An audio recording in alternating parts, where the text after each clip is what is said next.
Mga sirkunstansyang nagbibigay katwiran at mga sirkunstansyang nagpapawalang pananagutang kriminal. Artikulo 11. Mga sirkunstansyang nagbibigay katwiran, justifying circumstances. Ang mga sumusunod ay walang pananagutang kriminal. Una, sinumang kumilos bilang pagtatanggol sa kanyang sarili o mga karapatan sa kondisyong magkakasabay ang mga sumusunod na sirkunstansya. Una, labag sa batas na pananalakay, unlawful aggression. Ikalawa, makatwirang pangangailangan ng pamamaraang ginamit upang pigilan o itaboy ito. Ikatlo, kawalan ng sapat na pag-uudyok, provocation, sa panig ng taong nagtatanggol ng kanyang sarili. Pangalawa, sinumang kumilos bilang nagtatanggol sa tao o mga karapatan ng kanyang asawa, mga magulang, ninuno, asindans, mga anak, inapo, descendants o mga lehitimo, natural o inamong mga kapatid o ng kanyang mga kamag-anak sa kasal, apinitis, sa parehong antas at mga kamag-anak sa dugo, consanguinity, hanggang sa ikaapat na antas sibil sa kondisyong ang una at ikalawang kinakailangan na itinakda sa sinusundang sirkunstansya ay naroon, at ang karagdagang kinakailangan sakaling ang pag-uudyok ay nagmula sa taong inatake na ang taong nagtatanggol ay walang kinalaman doon. Pangatlo, sinumang kumilos bilang pagtatanggol sa tao o mga karapatan ng isang stranger sa kondisyong ang una at ikalawang kinakailangan na nabanggit sa unang sirkunstansya ng artikulong ito ay naroon at ang taong nagtatanggol ay hindi inudyukan ng paghihiganti, pagdaramdam o iba pang masamang motibo.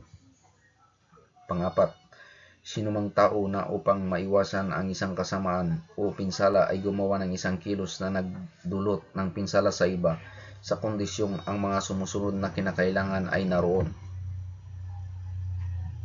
Una, na ang kasamaang iniiwasan ay tunay na umiiral. Ikalawa, na ang pinsalang kinatatakutan ay higit na malaki kaysa sa pinsalang ginawa upang maiwasan ito. Ikatlo, na walang ibang praktikal at hindi gaanong nakakapinsalang paraan upang maiwasan ito. Panglima, sinumang tao na kumilos sa pagtupad ng isang tungkulin o sa legal na paggamit ng isang karapatan o katungkulan. Pang-anim, sinumang tao na kumilos bilang pagsunod sa isang utos na inilabas sa isang nakatataas para sa isang legal na layunin. Artikulo 12. Mga sirkunstansyang nagpapawalang pananagutang kriminal, exempting circumstances. Ang mga sumusunod ay walang pananagutang kriminal, exempt from criminal liability.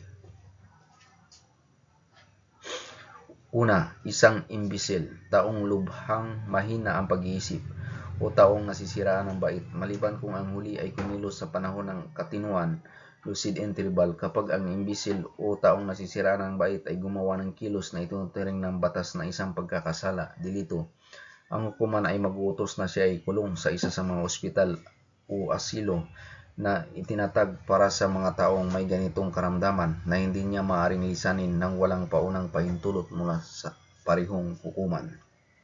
Pangalawa, isang tao na wala pang 9 na taong gulang. Pangatlo, isang tao na higit sa 9 ang taong gulang at wala pang 15, maliban kung siya ay kumilos na may kakayahang kumilala ng tama at mali, kung saan ang nasabing minor de edad ay lilitisin alinsunod sa mga tadhana ng Artikulo 80 ng kodigong ito.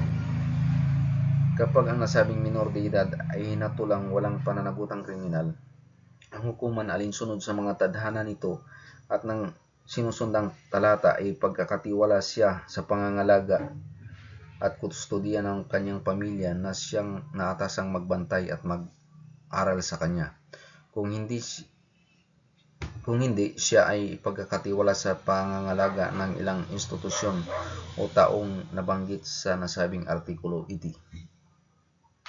Pang-apat, sinumang tao na habang gumagawa ng isang legal na kilos ng may kaukulang pag-iingat ay nagdulot ng pinsala dahil lamang sa aksidente na walang pagkakamali o layuning magdulot nito.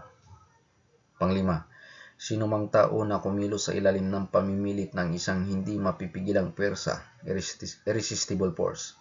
Pang-anim, sinumang tao na kumilos sa ilalim ng udyok ng isang hindi makontrol na takot, uncontrollable uncontrollable fear sa isang katumbas o mas malaking pinsala. Pang-7, sinumang tao na hindi nakatupad sa isang kilos na hinihingi ng batas kapag napigilan ang isang legal at hindi malampasang dahilan, lawful insuperable cause.